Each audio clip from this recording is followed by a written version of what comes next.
Isang Batangkenyong walang takot. Ay, pasok sa inyo, mga Walang kababayan, inuurungan. mga umabot ng 1 year, nagsara na. Jake Magnus. Jake Magnus TV nga po pala, isang Batanggenyong walang kinakatakutan at walang inuurungan sa paghihimay ng mga napapanahong balita dito sa ating bayan. Basta nasa katotohanan at tama ka, handa kang ipaglaban at kakampi ng mamamayan. Jake Magnus. So ngayon, pakinggan po natin itong balita galing po sa News 5 Everywhere na mismong abogado po ni Pastor Apollo C. Kibuloy yung ini-interview dito mga kababayan. Eto, play na po natin. Nasa atin po ngayong StreamYard si Attorney Israelito Torion, ang isa sa mga abogado po ni Pastor Apollo Kibuloy. Attorney, magandang umaga po, sir. Hello, magandang umaga rin sa lahat ng nakikinig at nagmamasid ngayon sa inyong istasyon. Opo, salamat na marami, Attorney. Attorney, may panawagan po kay Pastor Kibuloy ang kinauukulan. This morning po, NBI amin nakapanayam. Analyze natin to sasabihin ng abogado ni Kibuloy mga kababayan . Senator Bato de la Rosa at maging mismo ho ang mga taga-gobyerno na kumaari ay sumuko na lang po ng kusa si Pastor para po harapin ang kanyang kasong kinakaharap po dito nga po sa Prosecutor's Office at sa trial court. Ano po ang tugunan yung kliyente? Well, I think you heard his declaration, no? Meron lang sana siyang request. Lahat naman ng mga kasama niya nag-surrender kaagad, no? No question. Eto, dito pala mga kababayan sablay na hindi po request yung kay Pastor Apollo C. Kibuloy, kondisyon yon. Magkaiba po yung request sa kondisyon mga kababayan. About it when they learned that a warrant of arrest was already issued by the Regional Trial Court of Davao City. Sila Kapitan Crescente Canada, si Ma'am Ingrid Canada, si Jacqueline Roy, si Simanes, as well as Pauline Canada, immediately surrendered to the authorities. The only fear of Pastor Apollo C. Kibuloy, why he is not yet recognized the jurisdiction of the court, no, or he is not yet under the custody, no, of the law, is his legitimate fear na baka nga extraordinary rendition siya. Kasi may complication kasi itong kaso na ito. Hindi lang kasi ito sa Pilipinas. Meron din yung mga kalaban niya at saka ginagamit din sa politika na mga kaso din sa United States of America. Alam nyo mga kababayan, kung titingnan natin, yung kay Pastor Apollo C. Kibuloy, matagal na usapin pa yan. Taon pa ang itatagal niyan, lalo na at nakabinbin pa yung isang kaso niya na human trafficking dito sa Pasig. So ngayon, etong dalawang kaso kasi na kinakaharap ni Pastor Apollo C. Kibuloy mga kababayan, yung child abuse at saka yung sexual abuse, yan po talagang naglabas na ng warrant. At etong si Pastor mga kababayan, talagang pinapahanap na or pinaghahanap na. So ngayon, dapat etong abogado niya, bilang abogado, ipaunawa niya dapat yung proseso ng batas. Nasundin dapat ni Pastor Apollo C. Kibuloy yung batas. Etong si attorney kung napapanood mo ito attorney, dapat pinapayuhan mo si Kibuloy na sundin yung proseso ng batas. Di ba nag-request siya? Ano yung sinasabi niya? Dapat dalhin sa korte, wag sa Senado. Ngayon, RTC ng Davao mga kababayan, yung naglabas ng warrant of arrest laban dito kay Pastor. Pero bakit parang lahat ng sinabi ni Pastor or paghahamon ni Pastor mga kababayan na dalhin sa korte, parang hindi niya kayang harapin? Di ba kung kayo po ay abogado talaga ni Pastor, dapat payuhan niyo si Pastor na sumuko sa korte, mag-bail doon at harapin yung kanyang mga kaso kaysa magtago. Kasi ang pagtatago po, hindi po makakatulong yan. Mas lalo pa niyang mapapalala yung tensyon, lalo na at may mga kinakaharap kayong kaso. Eto nga nakakapagtakay, ang daming abogado nitong si Pastor Apollo C. Kibuloy, pero hindi nyo napigilan si Pastor na magbitaw ng salita na hindi siya magpapahuli ng buhay sa gobyerno. Di ba parang sinusubukan niya mga kababayan ang puwersa ng ating gobyerno na maghanap ng isang puganteng nagtatago. Kumbaga, sinusukat niya yung limitasyon ng lakas ng ating gobyerno na kahit anong gawin ng ating gobyerno, hindi siya kayang hulihin ng buhay. Mga kababayan, dahil nga lalaban siya at hindi siya magpapahuli ng buhay. Ano po ibig sabihin niyan? Makikipaglaban siya sa gobyerno kung hindi siya magpapahuli ng buhay. Diba mga kababayan? So anyway, pagpatuloy pa natin. Ang kanyang fear is that these may be used by his opponents so that the forces of the United States of America may exercise extraordinary rendition against him. Yun po ang kanyang fear. Kaya nga may request sana siya na kung pupwede lang sana, may assurance yung gobyerno na dito siya sa Philippines and he will not be transported legally or illegally to the United States of America. Yun po ang kanyang request sana. Opo. Ako mga kababayan, kung ako ang presidente, hindi ko ibibigay yung request niya. Bakit mga kababayan? Kasi gusto ko pagkatapos mong linisin dito sa Pilipinas, yung kaso mo, harapin mo yung kaso mo sa ibang bansa. Kasi unang-una, kung wala ka talagang kasalanan, lilinisin mo yung pangalan mo At hahayaan ka ng gobyernong gawin mo yon. Nalinisin mo yung pangalan mo. Ang problema dito kay Pastor, anong kinakatakot mo? Bakit takot na takot kang humarap sa bansang US at harapin yung mga kasalanan mo? Bakit? Dahil totoo. Dahil 30 tao mahigit yung naghihintay sa'yo doon na handang tumistigo laban sa'yo, Pastor. Kaya natatakot kang harapin yung mga accusation sa'yo sa ibang bansa na laban sa'yo.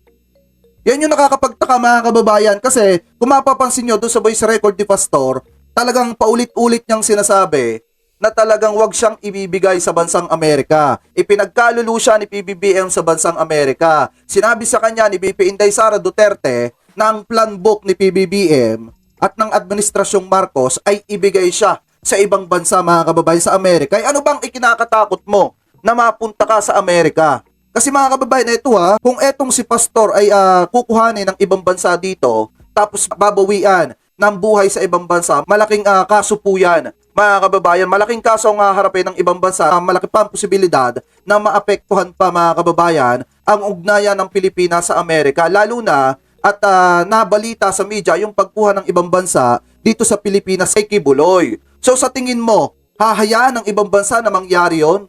Na basta-basta ka nalang babawian ang buhay sa kanilang bansa, ganong nakipag-ugnayan ng Amerika dito sa bansang Pilipinas, nahihiramin ka muna at lilitisin ka sa kanilang hukuman. Sa tingin mo mangyayari yung iniisip mo, Pastor? Yan yung problema sa inyo. Gagawa-gawa kayo ng kasalanan, natatakot kayo sa sarili nyong multo. Anyway, pagpatuloy pa natin. Is that a request or a demand, attorney? No, it's a request. You know, Hindi, demand yan. Demand yan. Yung inaano ni Pastor, demand yan mga kababayan. Ano po, hindi request. Saan kayo nagkatala? Alam natin ang pagkakaiba mga kababayan ng demand at saka request. Etong ginagawa ni Pastor, hindi po request yan. Dahil kung request yan mga kababayan, makikiusap siya sa gobyerno. Hindi niya sasabihin na eto yung kondisyon ko, dapat tuparin mo gobyerno. Attorney, abogado po kayo. Sabihin nyo naman yung tunay. Yung inaano ni Kibuloy, hindi request yan. Demand yan. Dahil inuutusan ni Pastor Apollo C. Kibuloy na sundin yung kanyang kondisyon. Na sundin ng ating presidente ng DOJ yung kanyang mga ninanais bago siya lumabas. At pag hindi sinunod mga kababayan, hindi siya magpapahuli ng buhay. Diba? Napakaiba ang request, nakikiusap ka sa gobyerno. Wala namang pakiusap. Yung voice recording ni Kibuloy, walang pakiusap doon na nakikiusap siya kay PBBM na bigyan siya ng ganito ganyan. Mga kababayan, bagkos ang sabi niya, etong kondisyon ko sa ating presidente na igarantiya niya sa akin with written pa nga mga kababayan na hindi ako ibibigay sa ibang bansa. Diba? Walang pakiusap mga kababayan. I hope the public will understand that Pastor Apollo C. Kibuloy, when he made that statement, he made it as a layman. He may be a very intelligent man, but he does not know the intricacies of the law completely. Abogado ka. Attorney, natural, abogado ka niya, ipaunawa mo sa kanya yung proseso ng batas. Kaya nga kumuha siya ng abogado kasi hindi nga alam ni Pastor yung proseso ng batas. So ngayon, kung hindi alam ni Pastor yung proseso ng batas, bilang abogado, dapat at responsibilidad mo na ipaunawa sa kanya yung proseso ng batas na kung hindi siya susuko at kung mananatili siyang nagtatago, malaki ang posibilidad na magkaroon ng implikasyon sa kanyang kaso. Mga kababayan, bilang abogado, dapat gampanan mo yung pagiging abogado mo, attorney, na ipaunawa mo sa kanya yung batas. Ano po, so ngayon ipagpatuloy pa natin. He has certain ideas, but he is still a layman. He is not trained in the law. So at that time when he made such declaration, I was in Manila, also attending to some of my cases. So I did not know. So problema pa pala ng bansa mga kababayan na hindi nauunawaan ni Pastor yung proseso ng batas at paggulong ng batas. Ganung may mga abogado naman siya at marami naman siyang abogado, mga kababayan, na pwedeng pagtanungan kung ano ba yung kaso laban sa kanya. Kaya pala ganun na lang. Siguro nga hindi naiintindihan ni Pastor yung proseso ng batas. Kaya pala ganun na lang yung pagsabi niya at pangmamaliit niya dito sa kasong child abuse at saka sexual abuse mga kababayan. Ano po na pipitsuging kaso lang daw, etc. Mga kababayan, yun pala, hindi niya nga nauunawaan yung batas. So anong silbi ng kanyang mga abogado? Di dapat ipinapaunawa nyo yung batas kay Pastor. Diba? Ipagpatuloy pa natin. About that declaration. I only learned it later even from his leaders. So yun po ang nangyari doon. So we should take it also in context, in the fact that although he is a very intelligent man, he is also a layman. Opo. Ang atin lang pong basis attorney sa katanungan na yon, dahil if I may quote the good pastor, if you fail to give in written form these conditions from the office of the President, office of the Secretary of Justice, PNP, NBI, and CIDG, you will never see my face. Yun po sinasabi niya. So, attorney, yun hong fear ng inyo pong kliyente na baka siya yung meron kayong ginagamit na term, di ho ba yung extradition process is a legal process na mahaba-haba pong proseso at Tama. hindi ho naman niya na ipapatupad without due process of law, as you know. So ano pong basis mo para ka matakot doon, gayong hindi naman magagawa yan ng sino mang bansa na meron Tama. tayong tratado na agad mong damputin ng isang Pilipino nang gano'n na lamang po, nang wala pong hindi dumaan sa proseso? Well, we are not talking about extradition, which is actually based upon the treaty. What he fears is extraordinary rendition, which is actually an extrajudicial process being practiced by the United States of America of, in layman's term, kidnapping certain personalities who harm U.S. interest outside and bring it to a country, third country, which laws are not so. Sa tingin nila, papayag ba ang ating gobyerno na gano'n na lang ang gagawin kay Pastor Apollo C. Quiboloy? Ito yung hindi naiisip nila mga kababayan. Sige, let's say, gawin nga yan. At etong si Pastor, ipagpalagay natin nasa Senado. Kasi alam naman natin mga kababayan, may arrest order kay Pastor din ng Senado. Pagka nagpunta siya ng court ng Davao mga kababayan, automatic aarestuhin din siya ng Sergeant of Arms. Sa tingin nyo mga kababayan, kung sakaling mawala etong si Pastor sa pangangalaga ng Senado, at let's say sabihin natin nangyari nga etong ikinakatakot ni Pastor na basta na lamang siya kidnapin, mga kababayan, at dalhin sa Amerika at doon bawian ng buhay, sa tingin nyo hindi tatamaan ng Senado? Pag nangyari yan kay Pastor, tatamaan ng Senado at hindi hahayaan ng Senado na mangyari yan mga kababayan, lalo na ang mga kakampi ni Pastor, yung karamihan nasa Senado. Diba mga kababayan, napakaliwanag naman. Kahit sinong departamento hindi gugustuhin na may mangyari kay Pastor, lalo na at etong si Pastor mga kababayan ay high profile po. Ano po, lalo na at isa po siyang pastor na kilala. Bukod sa kilala siya sa pang-ano ng mga kababaihan, mga kabataan, kilala siya sa KOJC at mag-aalma yung kanyang mga taga-suporta. Diba mga kababayan? Anyway, sa mga hindi pa nakakapag-subscribe kay Kuya Agi, pakisubscribe ha. Alam niyo kung tutusin, attorney, payuhan mo si Pastor, ipaalala mo sa kanya na kapag ka nasa kamay siya ng Senado, napakalabong magalaw yang si Pastor. Ano po, napakalabong magalaw yang si Pastor, lalo na nandudo si Robin Padilla, si Bato. Diba mga kababayan, na protektado yung kanyang security. At yung sinasabi niyang ipapakidnap, napakalabong mangyari niyan. Gaya nga ng sabi ni PBBM, yung pagharap nitong si Pastor sa kanyang kaso sa ibang bansa, napakatagal pa niyan. Taon pa ang bibilangin niyan dahil nga lilitisin pa po yan dito sa ating bansa. Akala ata ni Pastor pag nilitis siya ngayon, bukas guilty na siya. At pag guilty na siya bukas, automatic ipapakidnap na siya ng Amerika at dadalhin sa Amerika. Sino ka para pag-aksehan ng pera ng Amerika? Para lang sa walang kakwenta-kwentang bagay na yan. Ang sinasabi ng Amerika, harapin mo yung kaso mo sa kanila, pero since may kaso ka dito sa ating bansa, hindi ka pa pwede na humarap sa kaso mo dun sa Amerika.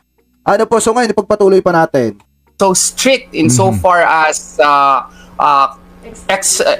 extra legal confessions are concerned.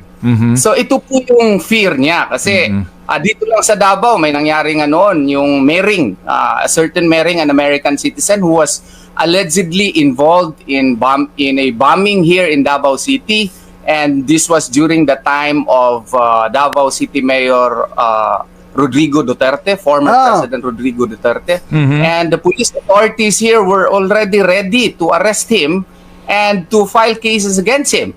But all of a sudden, he disappeared. Yun pala, allegedly, of course, we are not, allegedly, he was taken by certain US authorities daw para i-hide at dinala doon sa United States of America. But Daw. Ibig sabihin, kwentong barbero, mga kababayan daw eh. Diba, alleged pa nga. Ibig sabihin, mga kababayan, baka ganun yung nangyari, baka hindi rin ganun. Mga kababayan, lalo pat ang mayor noon, that time, ay si dating Pangulong Duterte. Hindi kaya naipa-death squad nga.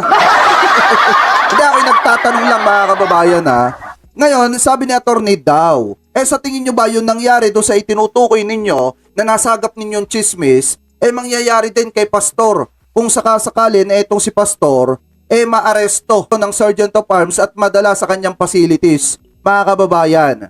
Sa tingin nyo pababayaan ng Senado yan? At sa tingin nyo sisirain ng Senado yung kanilang hukuman, mga kababayan, or yung kanilang Senate, mga kababayan, para lang kay Kibuloy? Siyempre, hindi nila hahayaan na may mangyaring masama kay Kibuloy. Ano po ipagpatuloy pa natin? At saka ito extraordinary rendition, ginagawa din ito. It's a known fact.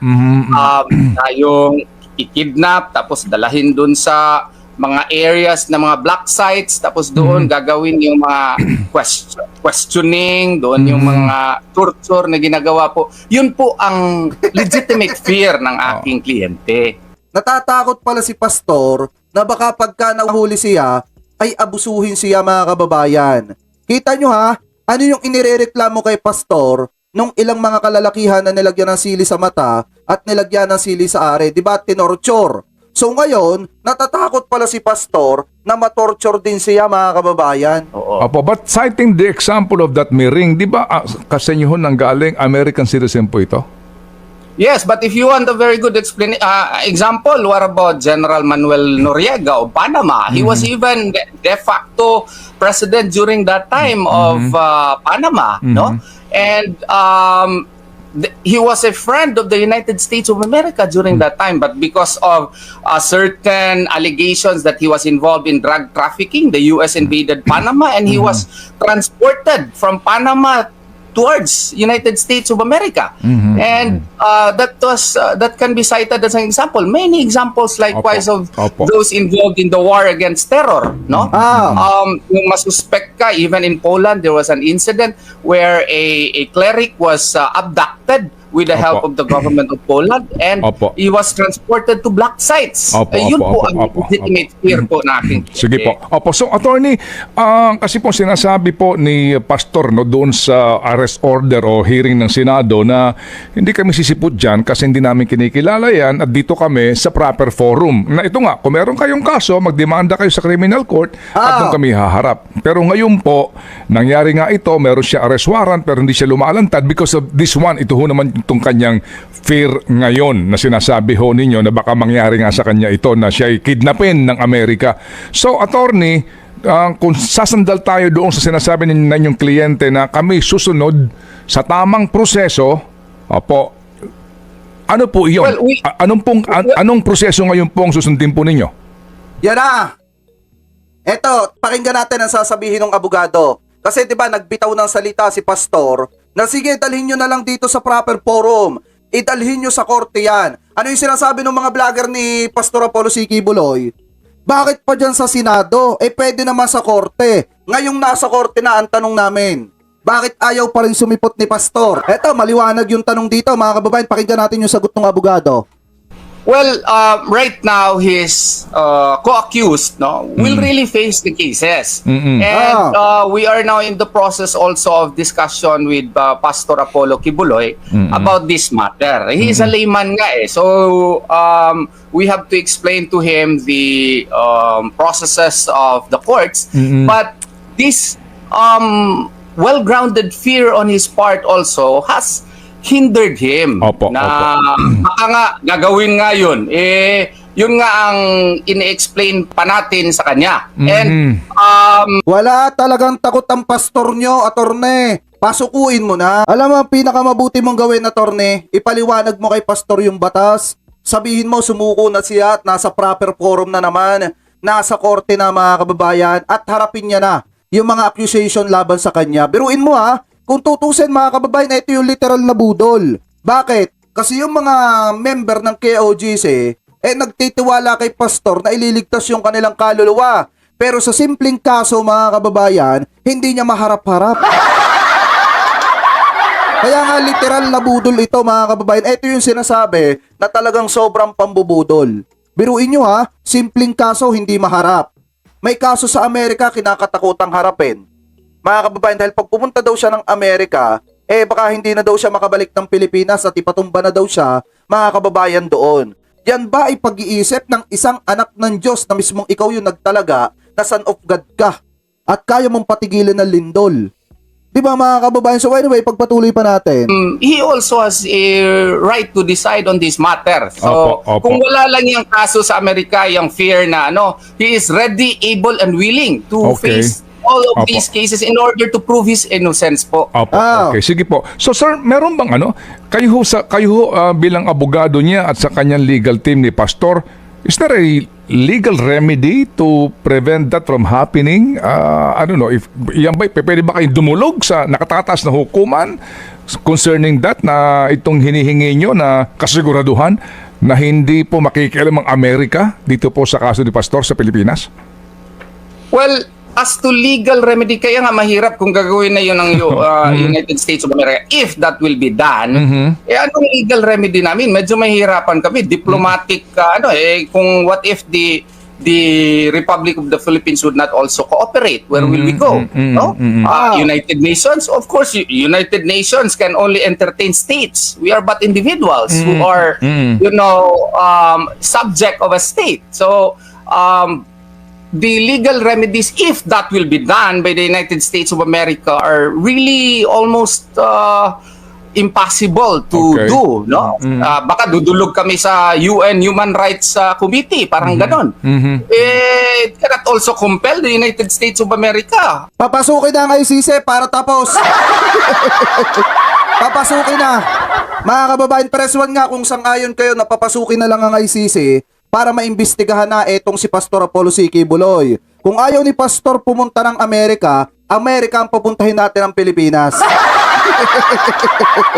Diba mga kababayan, kung ayaw ni Pastor pumunta ng Amerika, yung Amerika ang dadalhin natin para malitis etong si Pastor Apollo C. Quiboloy. Kaya nga, kung nanonood sa atin yung mga staff ni Mr. President or etong si Mr. President, mas magaling po i-approve nyo na makapasok ang ICC dito sa ating bansa para maimbestigahan po etong mga ganitong klase ng tao na hindi kinikilala ang batas ng Pilipinas. Ano po, biruin nyo mga kababayan hindi kinikilala ang batas ng Pilipinas. So anong dapat natin gawin? US yung kanyang kinakatakutan, dalhin natin dito yung Amerika, papasukin natin ang ICC mga kababayan para maimbestigahan etong si Pastor para tapos yung usapan. Ano po, since hindi na naman niya inirerespeto yung batas or yung mga korte natin dito sa Pilipinas, magaling pa na ICC yung mga musta sa kanya. Ano po, so ngayon pagpatuloy pa natin. Because it has powers in the United Nations, being a member of the Security Council, permanent member of the Security Council. Opo, sige po. So attorney, ang inyo ho bang kliyente ay nasa Pilipinas ba? Sa pagkakaalam ko, nandito po sa Pilipinas sa pagkakaalam ko. Nasa gubatan. Opo. Sige po, may mga huling tanong lang po si Chacha, attorney, I hope you don't mind. Go ahead. Oo. Yes po, attorney. Yung pong sinasabi ni Pastor Apollo Quiboloy na hindi ako magpapahuli ng buhay, does this mean na, paano po lalaban po siya physically? So sabi dito, Jake, gustuhin man ng presidente na pumunta dito ang ICC, nirerespeto ni PBBM ang judiciary ng Pilipinas. Kaya nga po yun nga lang yung mahirap mga kababayan. Pero kung tutusin talaga, kung pwede lang nga sana, papasukin ng ICC dito, papasukin na lang natin. Mga kababayan, kaso nga lang, meron tayong sariling batas dito sa Pilipinas na gumugulong at nagtatrabaho pa rin. Mga kababayan, kaso nga lang, Ang problema kasi dito sa mga katulad ni Kibuloy, masyadong inaabuso yung batas natin dito sa Pilipinas. Biruin nyo mga kababayan, napatapos na yung 7 days na paghahanap at pag-aresto kay Pastor. Hanggang ngayon, wala pa rin. Mga kababayan, at hindi pa rin po siya naaaresto. So ngayon, pakinggan po natin mga kababayan, etong sagot ng attorney Hingil sa paghahamon ni Pastor Apollo C. Kibuloy sa ating gobyerno na kung hindi ibibigay yung kanyang kondisyones, ay hindi siya magpapahuli ng buhay, mga kababayan. No, I was not the one who advised him that. That was actually his personal opinion on the matter. And I think you should understand that Yes. he's also a layman.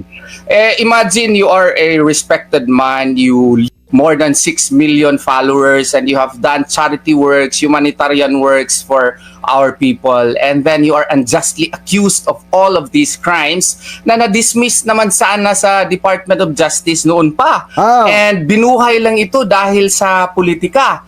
Yun nga ang nasabi niya. Bugso ng damdamin po yun dahil sa kanyang frustrations in the justice system of our country. I think we should give him some leeway. Last na lang po sa akin baka may ilang katanungan pa si Manong Ted sa inyo. Ano pong reaksyon nyo dun sa mga tao na nagsasabi hanggang sa ngayon, simula nung pinapatawag siya nung Senate hearing, hanggang sa ngayon, nandito na tayo sa DOJ na matagal hiniling ni Pastor na dun siya sa right forum sasagot, pero hindi pa rin po siya lumalantad sa ngayon. Ang mga sinasabi ng ilan, kung wala talagang kasalanan, bakit hindi humarap? Ano pong reaksyon ng inyo pong kliyente dito? Well, una sa lahat, si Pastor Apollo C. Kibuloy ay walang kasalanan nitong other sexual abuse, other acts of child abuse, at saka itong qualified human trafficking na Paano nga natin masasabi mga kababayan? Eto, sinabi ng abogado ni Pastor, unang-una sa lahat, wala daw kasalanan si Pastor. So paano natin ma-identify na wala talaga siyang kasalanan? Ganong hindi nga siyang humaharap doon sa proper forum. Mismong korte na po ang nagpapapunta dito kay Pastor mga kababayan para malites etong kasalanan ni Pastor. So ngayon mga kababayan, paano niya nasabi na walang kasalanan si Pastor? Mismong korte na yung naglabas ng warrant of arrest laban po dito kay Pastor. At ang ngayon mga kababayan, ibig sabihin, kaya itong si Pastor ay nilabasan ng warrant of arrest, ibig sabihin nagkasala na po siya. At kaya nga siya magbibail mga kababayan para hindi siya makulong dun sa kanyang kasalanan na ginawa. So kung hindi mo ginawa yan, Pastor, hindi ka mag-veil. Pero kapag yan ay nag-veil ka, ibig sabihin binabayaran mo yung kalayaan mo. Ano po, dahil nagkasala ka. So ngayon, paano kaya nasabi ng abogado ni Pastor na walang kasalanan si Pastor? Kinakailangan nga mag-bail ni Pastor sa kanyang kasalanan na nagawa. Diba? Pagpatuloy pa natin. napatunayan na po ito na napadismiss namin 2 beses sa City Prosecutor's Office po.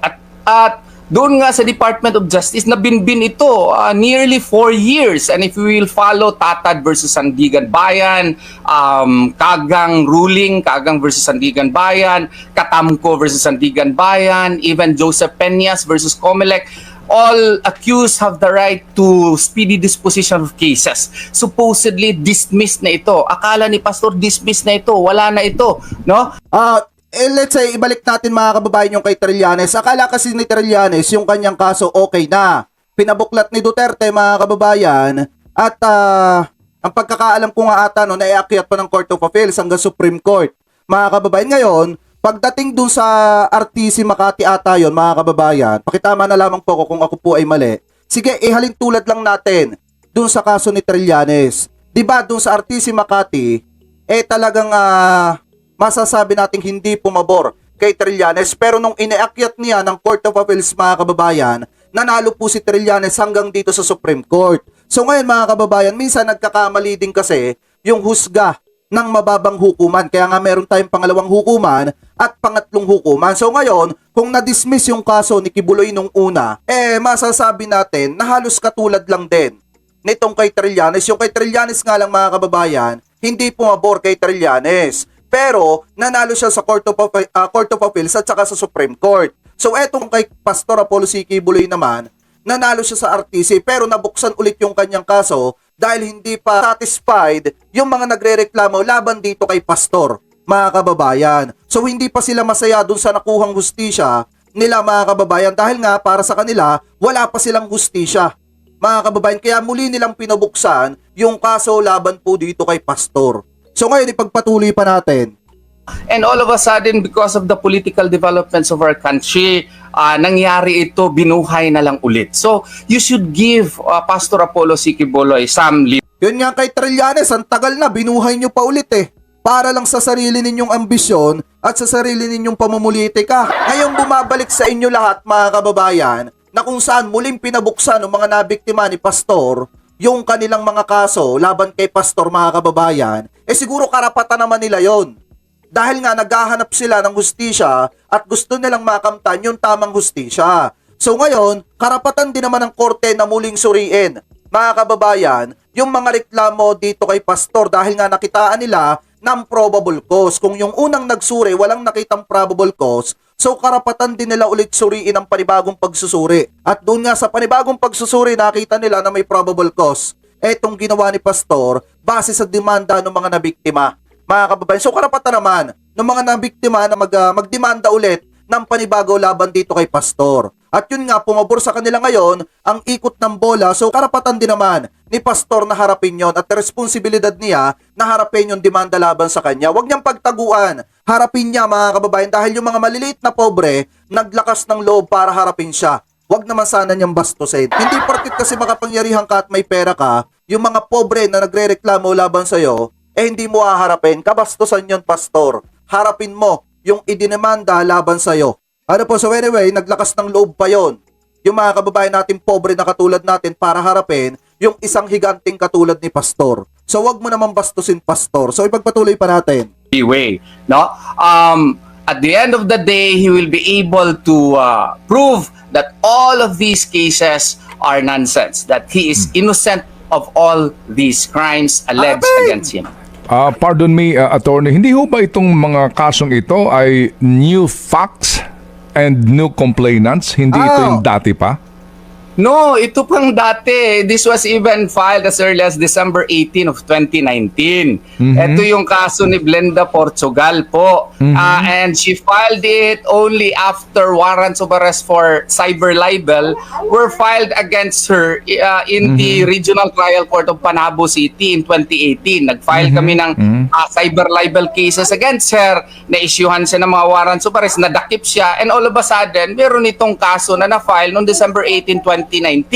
Na-dismiss ito on January 29, 2020. Nag-file siya ng MR November 23, 2020. Nag-petition for review January 4, 2021.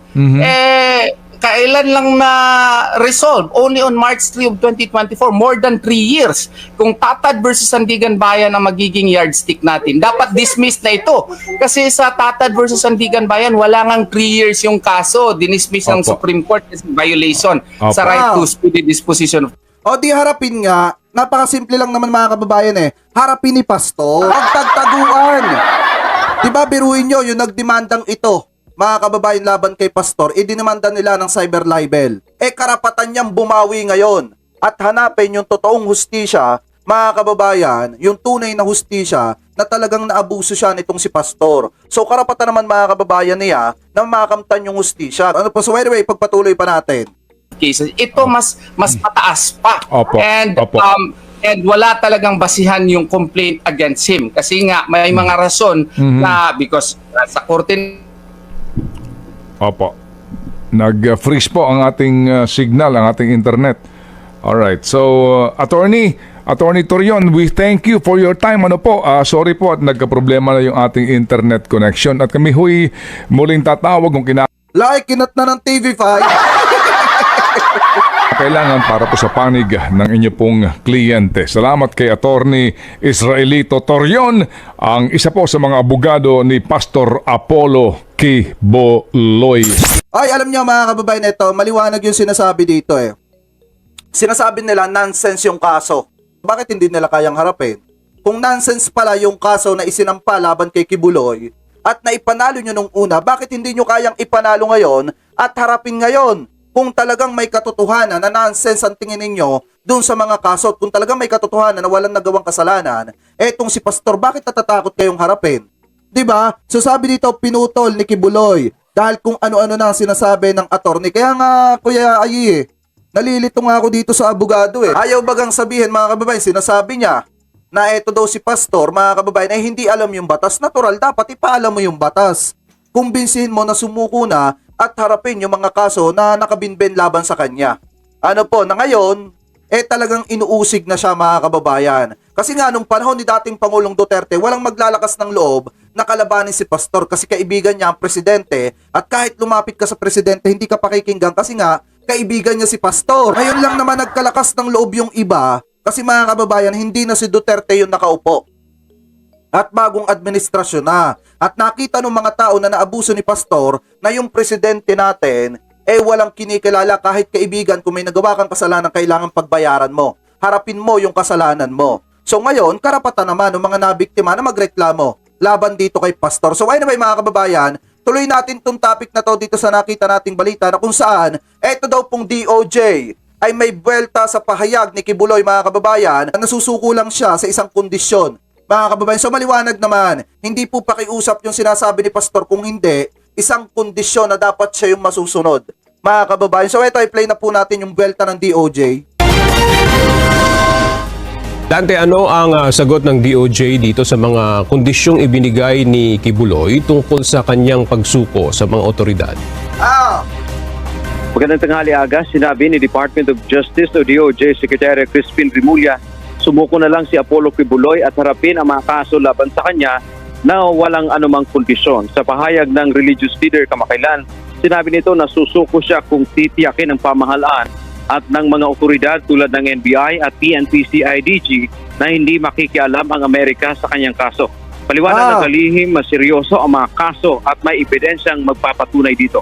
Wala rin anyang isyong legal sa pag-aresto kay Kibuloy matapos paglabas ng arrest warrant ang korte dahil sa sexual abuse of minors at maltreatment ng mga kaso. Dagdag pa ni Rimulya, hindi maaring maglagay ng anumang kondisyon si Kibuloy sa kanyang pagsuko. Sumuko siyang alinsunod sa mga kondisyon ng batas. Binigyan Saan ka ba naman nagkatala? Susuko ka na nga lang, ang dami mo pang kondisyon. Gusto mo, ikaw na nga lang yung susuko, ikaw na nga yung may nagawang mali, gusto mo ikaw pa masusunod sa paraan ng pagsuko mo? Alam niyo, pasalamat nga lang hindi talaga ako nakapag-aral ng abogado, mga kababayan.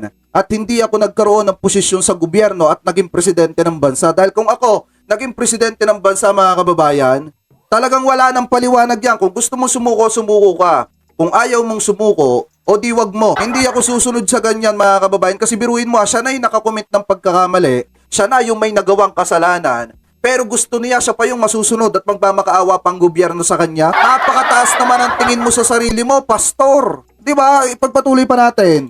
Yang diin ng DOJ na paulit-ulit na naghamon si Kibuloy na isampa ang kaso sa korte. Pero ngayon tumanggi na siyang magpasakop sa restriksyon ng korte. Tama. At pinili pa niyang magtatago sa batas.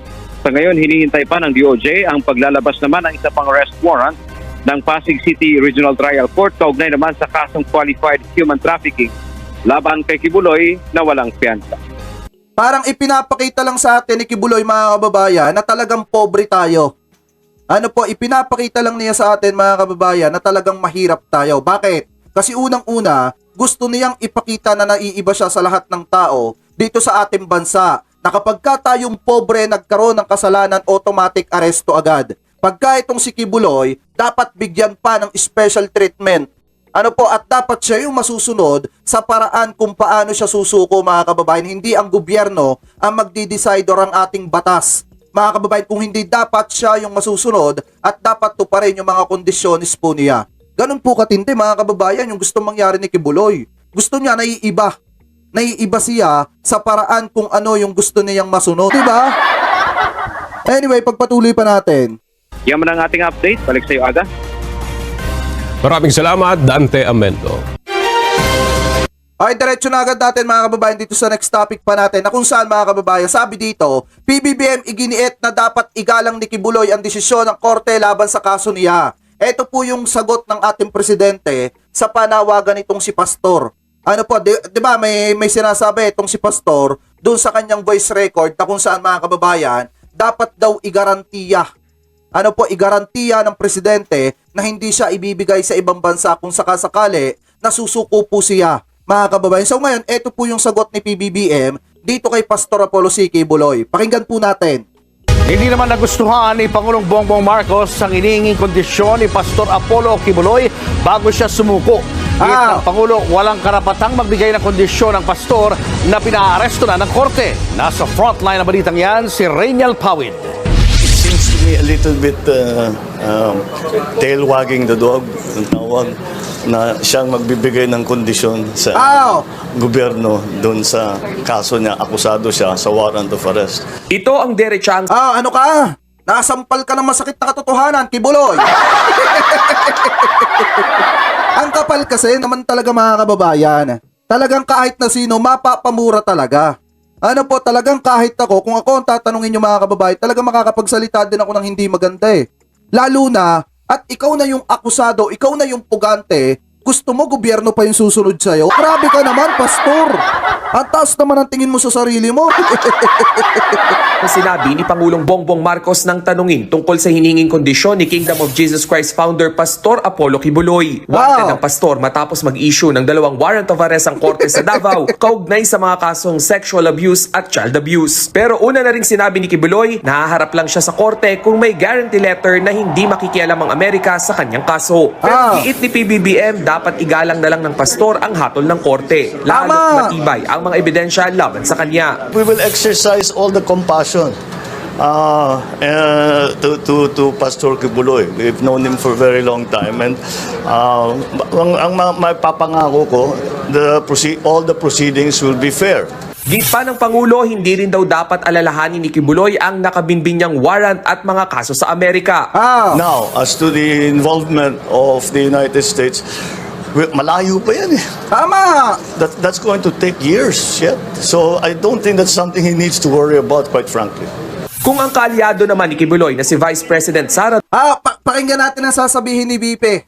Pakinggan natin kung ipagtatanggol pa niya si Kibuloy. Pakinggan natin mga kababayan na kay PBBM hindi umubra si Kibuloy. Ang sabi ni PBBM, harapin mo yung kaso mo kasi matitibay yung mga ebidensya laban sa'yo, pastor. Ngayon mga kababayan, ang problema kasi dito kay pastor, siya yung nag-request na dalhin sa proper forum. Ngayong naglabas na yung proper forum ng desisyon laban sa kanya mga kababayan, ayaw niya namang harapin.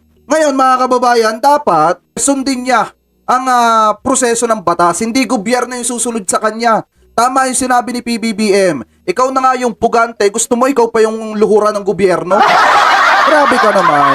Anyway, ipagpatuloy pa natin dito kay BP Inday Sara Duterte. Duterte ang tatanungin, pabor siya sa tinatakbo ng mga kaso laban sa pastor. Pero nang tanungin kung tutulong siyang depensahan ng kaibigan, unang-una, hindi na ako nagtatrabaho as a lawyer, no? Ngayon, kung ano man yung desisyon ni Pastor Kibuloy na gagawin niya, ay personal na niya na desisyon yun. And I'm sure pinag-isipan niya yan. ang Senado naman tila naiinip na sa Para atang hindi na ipinagtanggol ni BP si pastor. Kasi nga naman, idinawit ni pastor ang pangalan ni BP. And then, sa totoo lang mga kababayan, kung tutusin na, yung pagkakadawit ni pastor ng pangalan ni BP Inday Sara Duterte, nagkaroon ng impact sa kanya yon. Bakit? Pinagdudahan ng publiko si BP Inday Sara Duterte na baka si BP Inday Sara Duterte yung nag-chuchucho ng mga impormasyon ng gobyerno dito kay pastor. Mga kababayan, ngayon, dapat lang talaga na ganyan yung sabihin mo, BP, dito kay Pastor Apollo C. Kibuloy kasi idinadrag yung pangalan mo. Diba? So anyway, pagpatuloy pa natin. tago ni Kibuloy. May nakabinbin din silang arrest order laban sa kanya dahil sa hindi pagdalo sa mga pagdinig. Kaya si Senator Risa Hontiveros binanatan ang mga pahayag ni Kibuloy online. Kung matapang daw talaga si Kibuloy, bakit hindi siya magpakita sa Senado? Pastor Kibuloy, lumabas ka na sa lungga mo. Total, nagpapa-interview ka naman sa mga vlogger. Magpa-interview ka na rin sa amin sa Senado. Hindi naman na itago ng audio file ang takot ninyo mula nung umalingasaw ang katotohanan. Sa ngayon, tuloy ang manhunt. Oo nga mga kababayan, nagpapa-interview si Pastor do sa mga vlogger niya. Bakit tayo mo magpa-interview do sa legal sa Senado? Kasi mga kababayan, eto alam nyo ba na malaki ang posibilidad na sa huling pagkakataon mga vlogger ni Kibuloy ang magpahama kay Kibuloy? Hindi, totoo yan mga kababayan. Dahil yung ginagawang mga block propaganda na mga vlogger ni Kibuloy, hindi nakakatulong kay Kibuloy yan. Alam nyo, dapat ang ibinabalita nyo yung mga vlogger ni Kibuloy, dapat kumbinsihin ninyo na si Pastor Apollo C. Quiboloy ay sumuko na lamang. Kaysa sisiraan nyo pang gobyerno at sisiraan nyo yung mga sangay ng ating gobyerno para lamang mapabuti ang imahe nitong si Pastor. Hindi nyo ba alam mga kababayan na the more na nagtatago si Pastor, mas lalo niyang pinapatunayan na nagkasala po talaga siya. Mas lalo niyang pinapatunayan na totoong puganti po siya. Ano po, pinapatunayan niya sa publiko na hindi siya anak ng Diyos. Kung hindi, anak ng puganti siya. Di ba mga kababayan? So sabi dito, iwas puso yung mga Duterte. Siyempre, iiwas puso yan mga kababayan, tatakbo eh. Ang operasyon ng National Bureau of Investigation laban sa pastor. Kahit hindi pa mahanap, kumpiyansa silang hindi pa nakalalabas ng Pilipinas si Quiboloy. Makikipag-usap na raw sila sa mga abogado ng pastor para kumbinsihin siyang sumuko. Nagbabalita mula sa Frontline, Rainiel Pawid, News 5. So maliwanag naman mga kababayan na sinabi ni PBBM na talagang hindi gobyerno ang susunod sa gusto ni Pastor. Kung hindi, harapin niya yung kanyang mga kaso mga kababayan dahil matibay yung mga ebidensya laban po sa kanya. Ano po, so ngayon pumunta na tayo dito sa next topic po natin agad na kung saan meron daw pong matinding payo etong si Senator Bato. Ano po, dito kay Pastor Apollo C. Quiboloy. Diba kung matatandaan ninyo, sinabi ni Padilla na bayani daw etong si Pastor. Sinabi naman itong si Senator Bato na nakikita niya etong si Pastor Apollo C. Quiboloy bilang isang respetadong tao. So ngayon, kahit si Senator Bato ay napagod na rin po mga kababayan sa pag-unawa dito kay Pastor Apollo C. Quiboloy. Dahil kung titingnan po natin, sabi po kasi dito mga kababayan, ito yung source natin yan. GMA News Online mga kababayan. Ang nakalagay dito, Bato advises Quiboloy to face the music mga kababayan. So ngayon, eto yan. Tinagalog ko na para sa inyo. Kasi alam nyo naman, lahat tayo nahihirapang intindihin pagka sobrang malalalim yung English mga kababayan. So ngayon, tinagalog ko na para sa inyo. Ganun ko kayo ka-love. So anyway, eto, basahin na natin. Sabi dito, pinayuhan ni Bato si Quiboloy na harapin ang kanyang mga kaso. Pinayuhan ni Senador Ronald Bato de la Rosa noong Sabado ang pinuno ng Kingdom of Jesus Christ na si Pastor Apollo C. Quiboloy na harapin ang musika at sumuko sa mga otoridad. Ibig sabihin, harapin yung kanyang kaso at sumuko sa mga otoridad.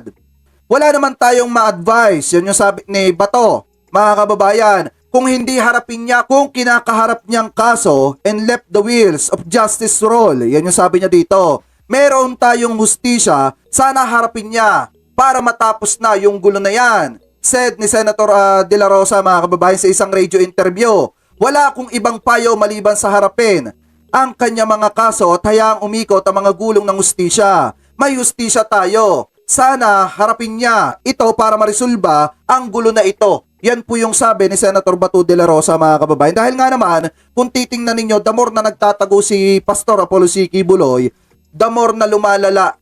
Ano po yung mga kaso laban sa kanya. Baka nga mamaya mga kababayan, hindi pa tapos etong warrant of arrest laban kay Pastor dito sa Davao, RTC, biglang lumabas din yung sa human trafficking sa Pasig mga kababayan. Pag lumabas yun, magpapangabot na mga kababayan. What if may magsampa pa ng panibagong kaso laban kay Pastor at lumabas magsilabasan yung mga warrant of arrest laban dito kay Pastor. So ngayon, madadamihan siya at matatambakan siya ng kaso mga kababayan. Kaya nga, much better na magtago siya, harapin na lang to. Mga kababayan, kaysa magtago siya, much better harapin na lamang po niya etong kaso laban sa kanya. Sabi pa dito, ayon kay De La Rosa, hindi niya nakausap si Quiboloy. Ngunit nagbabala siya na hindi niya maaaring iwasan ng batas kung isasaalang-alang ang kanyang aktibong warrant. Wala siyang choice. Harapin niya yan. Andiyan naman nakafile na kaso na yan. Otherwise, kung ayaw niya, harapin. Magtatago siya ng pinakasecure na lugar. Hindi ka makakatakas sa mahabang braso ng batas. Hahanapin ka nila lalo na at mayroon kang standing warrant of arrest. Yan po yung sabi ni Senator Bato. Sabi pa dito mga kababayan, tinanggihan din ng senador ang paniwala na maaaring itinatago ni dating Pangulong Rodrigo Duterte ang wanted na si Pastor. At ito ay isang bagay na hindi dapat ipagpalagay ng sinuman. Kasi nga mga kababayan, kapag ka itinago nila or itinago ni dating Pangulong Duterte etong si Pastor mga kababayan, malaki ang posibilidad na mapasama po siya. Dahil alam naman po natin na kapag ka ikaw ay nagtago ng kriminal, talagang malaki ang posibilidad na madawit ka at masampahan ka din ng demanda. So sabi pa dito, Ito daw yung sagot ni Senator Bato. You cannot expect pagkakanlong coming from a former president, a lawyer. At that, yan yung sabi pa dito, ang dating piskal, alam yan, na violation of the law yan. Wag nagawa ng istorya. Kinakanlong ni Pangulong Duterte dahil alam ni Pangulong Duterte ang batas at di yan mangyayari. He said, you cannot expect a former president will be harboring him or itinatago or nagkakanlong ng kriminal, mga kababayan, or ikinakanlong etong si Kibuloy. He is a lawyer at that former fiscal. Alam niyang violation of the law. Iyan, don't concoct any more stories about President Duterte harboring a fugante. Or etong si Kibuloy na fugante, mga kababayan. Because President Duterte knows ang batas at hindi mangyayari iyon. So ibig sabihin, sinasabi dito ni Pastor na wag daw gawaan ng kwento or wag ikonekta kay Duterte na eto daw si Duterte, mga kababayan, ay dating piskal at alam ni Duterte yung batas na bawal magtago ng isang pugante, mga kababayan, or katulad nitong si Kibuloy na nagtatago sa batas. So ngayon, mga kababayan, wag nang gawa ng ibang istorya na may konekta dito kay dating Pangulong Duterte, sabi ni Bato. Sabi pa dito, pinayuhan din niya ang sinumang tumutulong sa pagtatago ni Kibuloy na sumuko dahil nilalabag nila ang batas ng Pilipinas dahil sa pagkakanlong or pagkukulong sa isang wanted na pugante. Yan yung sabi nitong si Bato. Biruin nyo, mga kababayan, ha, lahat ng mga nagkakanlong kay Pastor Apollo C. Kibuloy ay binalaan na po mismo ni Senator Bato. Ibig sabihin, mga kababayan, sa madalit salita, talagang mismong si Senator Bato na yung nagsabi na wag ninyong ikanlong si Kibuloy, bagkos pasukuin nyo na, mga kababayan, dahil makakapagtago nga si Pastor pero hindi niya matatakasan yung mahabang braso ng batas. Ano po, sasabi pa dito, gawin nilang nararapat sa batas, yung sa warrant chargeable, talaga yan sa mga taong nagkakanlong sa kanya. Yung sa Senado, titingnan natin yan, ano magiging aksyon na usaa kung ang makikita nila ang ganoong ginagawa yung ibang tao. Tingnan natin kung kailangan na mag-file ng ganoong kaso sa Ad de la Rosa. Mga kababayan, sabi pa dito, kung titingnan pa natin, naglabas ng warrant of arrest ang Davao Regional Trial Court laban kay Kibuloy at 5 pang iba nitong miyembro nitong Miyerkules. Sabi pa dito, 2 sa kanyang kapwa-akusado ang sumuko sa National Bureau of Investigation o itong tinatawag na NBI. Noong Huwebes, lahat ng 5 ay nakapagpiyansa maliban kay Kibuloy. Nananatiling nakalaya. Mga kababayan, sabi pa dito, nahaharap si Kibuloy sa kasong child abuse, sexual abuse at hindi pagharap sa pagdinig ng Senado. Meron siyang aktibong warrant of arrest mula sa Korte ng Davao, Senado at sa California DVM.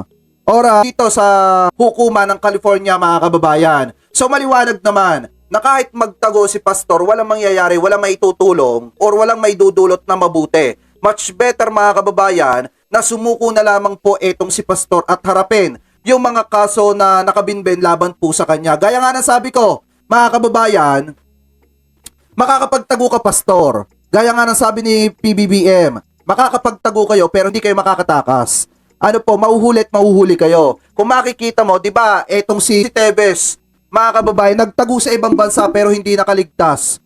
Ano po, nahuli pa rin, mga kababayan. So, ganun lamang naman. Si Pastor, yung mga kaibigan ni Pastor, mismong pinapayuhan na. Ano po, etong si Pastor na sumuko. Sana, Pastor, makinig ka kay Senator Bato kaysa lumaban ka pa sa batas. Sundin mo yung sinasabi sa'yo ni Senator Bato at yung paalala sa'yo na sumuko ka na lang kaysa magtago ka. Ano po, so anyway, mga kababayan, kayo po, ano po ang komento nyo, hingil po dito, comment below na lamang po kung ano po masasabi nyo hingil po sa balitang ito.